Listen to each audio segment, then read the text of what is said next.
है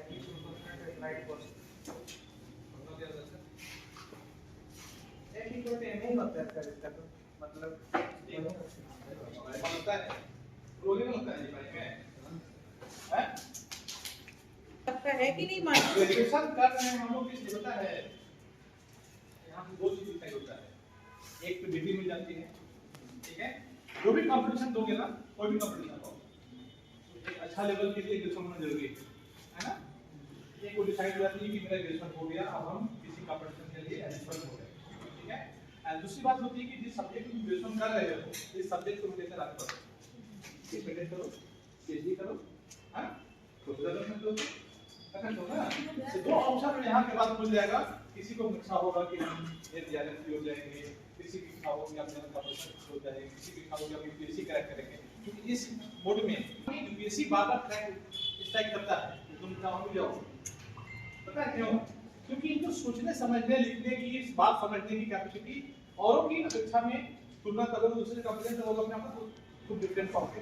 एक आर्ट्स का बच्चा ले ले, हिस्ट्री ऑनर्स वाले, हिस्ट्री वाले, ज्योग्राफी वाले, पॉलिटी वाले, इकोनॉमिक्स वाले, एक साइंस के बच्चा अगर आ गया, इन दोनों को बैठा कर बात करोगे ना, आसमान जमीन का नहीं मिलता।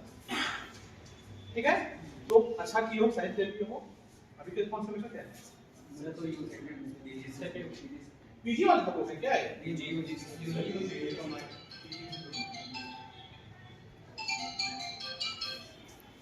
बात कौन कर रहा है? कौन कर रहा है? उसको बात कर रहे हैं।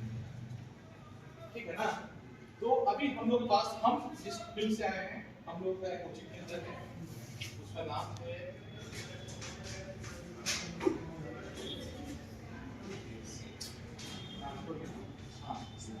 1993 से चल रहा है ना, 1992 से चल रहा है सेंटर एडम दिल्ली में। ठीक है, हम लोग वहीं से। ठीक है, आज हम बहुत कुछ बताएंगे अपार्ट फ्रॉम फिजिक्स। फिजिक्स को छोड़ देते हैं, तो तुमको पता है कि इसमें और क्या हो सकता है। तो उसके बाद और क्या सेकंड में जो बताया कि हम यहाँ दो चीज डिसाइड कर सकते हैं कि फिजिक्स को लेकर बाकी और क्या कर सकते हो सब कुछ हम बताएंगे। ठीक है, थोड़ा सा छोड़ देना, आधे घंटे में लगेगा बता दो। कोई भी कंपटीशन टफ नहीं होता है, पहली बात। कोई भी कंपटीशन टफ नहीं होता है, ठीक है। तो हमारे मन में एक भ्रम बैठा हुआ है कंपटीशन टफ होता है, हमसे निकलेगा नहीं निकलेगा, हम कर पाएंगे नहीं कर पाएंगे। हम कुछ भी कर सकते हैं। हम चाहे तो प्यून बन जाए, या चाहे तो आईएएस ऑफिसर बन जाए, ठीक है। ये हमारे मुट्ठी में सब कुछ है। ये जो हाथ में लाइन होता है ना, ये गॉड गिफ्टेड है। इसको चेंज करने की कैपेसिटी भगवान हमको दिए हुए हैं। हमारे शरीर में कोई बीमारी हो ना, तो उस बीमारी से हिल करने का कैपेसिटी बॉडी को है, वो खुद कर सकता है। लेकिन हम डर जाते हैं, डॉक्टर का डर, ठीक है। तो हम जो कंपटीशन सोच ले मन में कि हमको ये काम करना है, हम उस जिंदगी यापन कर रहे हैं। मेरे पास एक ब्लाइंड बच्चा है, दोनों आंख नहीं उसका, बिल्कुल ब्लाइंड है, मिथिलेश नाम है, कोकर कहे जाने वाले हैं, ठीक है ना। तो एक साल मेहनत किया, कुछ नहीं किया, वो आगे बैठा, टीचर ने जो पढ़ाया उसको रिकॉर्ड किया, एंड 4 घंटे बैठकर सुनता था, एंड टीचर का माथा खराब कर दिया। एक साल तक वो काम किया, एक साल के बाद किया कि 4 एग्जाम निकाला। अभी यूनियन बैंक ऑफ इंडिया में मैनेजर है, पीओ था, पीओ प्रोफेसर का हो गया मैनेजर, ठीक है। इनायत मिलियन में बिजनेस का और आजकल लग सब सीधे में लगे हुए। बताओ क्या उसका विल पावर है। अंधा होते हुए बैंक निकाला, एंड बोलता था सीधे में लगे हैं, अब निकाल दे। अब उसके पास आंख नहीं है, उसके बावजूद क्यों निकाल दिया? मेरे पास आंख है, हमसे नहीं हो सकता है, तो बिना कुछ देखे निकाल दिया, हम देखकर भी निकाल सकते हैं, कर सकते हैं। टफ कुछ भी होता है, एंड कंपटीशन बहुत है, बहुत वैकेंसी है। वैकेंसी को देखा मत है, बता दें हम बता दें कि साल में मोर देन 2 लाख का वैकेंसी साल में आता है। हम लोग बोलते हैं कि वैकेंसी नहीं है, वजह तो क्या है? झारखंड में वैकेंसी नहीं है, झारखंड में वैकेंसी नहीं के बराबर है। अभी सीजीएल कंप्लीट हुआ है 2015 का, फॉर्म हम ही भरे हुए थे, लेकिन मेरे पास पैसे नहीं थे, मेरा नहीं हुआ उसका।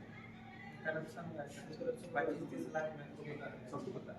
कौन नहीं जानता है चीज को? हाई कोर्ट को पता नहीं था, तो सबको पता है जो भी होगा, बताओ जो हो गया हो गया, ठीक है ना। 2015 का वैकेंसी था, अभी क्लियर हुआ है 10 साल के बाद। तो झारखंड में वैकेंसी नहीं है, नो डाउट, कोई वैकेंसी नहीं है।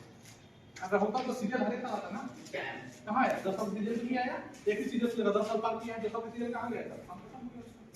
ठीक है, झारखंड में नहीं है। बाकी सेंट्रल लेवल पे वैकेंसी बहुत काफी है, ठीक है ना, हम उसके बारे में डिस्कस करेंगे, ठीक है। हम लोग क्या क्या कर सकते हैं, पहले हमको पढ़ना क्या है, सिलेबस पता होना चाहिए ना पढ़ना क्या है। पढ़ना कुछ भी नहीं है, पढ़ना वही है जो पढ़ चुके हैं, इसका कुछ नहीं पढ़ना। हमको पढ़ना है मैथ,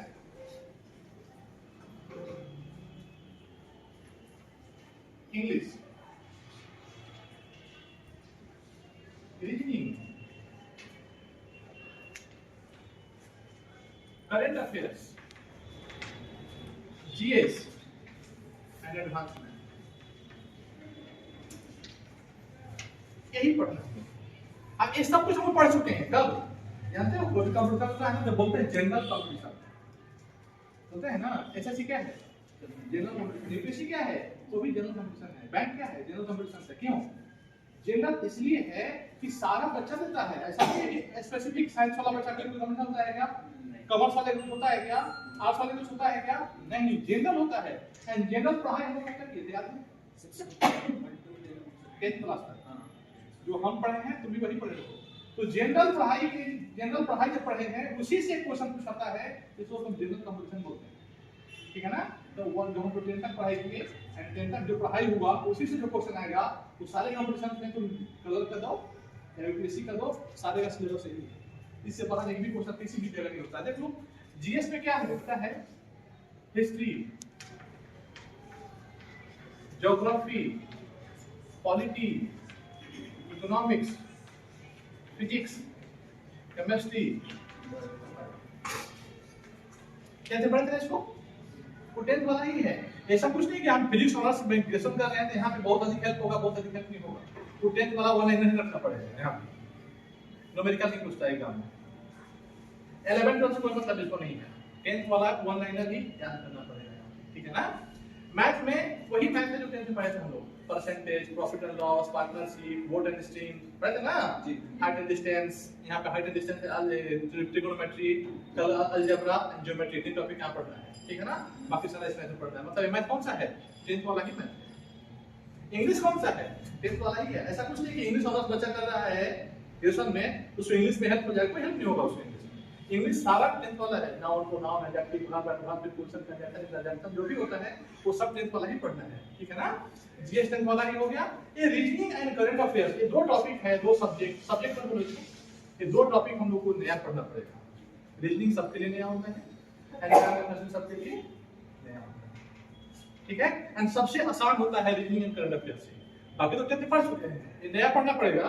लेकिन नया है तो सबसे आसान भी है, ठीक है। रीजनिंग कहीं पढ़े हो, रीजनिंग कहीं पढ़े हो, कब पढ़े, पढ़े जनरल कंपटीशन में एग्जाम पढ़े, सब पढ़े।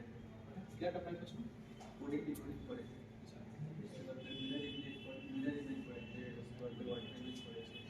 तो आपने पूछना एनालॉग इन वो पढ़ी होता है, ब्लड रिलेशन एनालाइज सब पढ़े। जो नॉन वर्बल रीजनिंग होता है ना, रीजनिंग दो पार्ट होता है, वर्बल होता है, नॉन वर्बल होता है। नॉन वर्बल जो इमेज वाला हो गया ना, सब नॉन वर्बल हो गया। अब एग्जाम में नहीं पूछना है, अब एग्जाम में सिर्फ वर्बल पूछेगा, ठीक है ना। वर्बल में बताया ब्लड रिलेशन पढ़े थे, एक क्वेश्चन पूछूं, पूछे तो ट्राई करिए, याद है, ट्राई करेंगे हम फिर सब पता चल देते हैं, ठीक है ना। ए और बी दो लोग हैं, ए मैं हूं, बी और कोई है। ए बोला बी से कि आपके ससुर मेरे ससुर के पिता हैं। ए बोला बी से कि आपके ससुर मेरे ससुर के पिता हैं। तो बताओ ए और बी में क्या रिलेशन है। एक क्वेश्चन पूछा गया था, एसबीआई क्लब,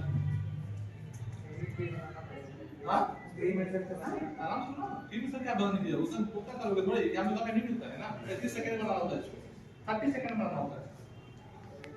वो बता देगी, जो मैंने बता दी तो ए बोला बी से कि आपके ससुर मेरे ससुर के पिता हैं। तो पूछ रहे हैं कि ए और बी में क्या रिलेशन है, सास और बता दे कौन है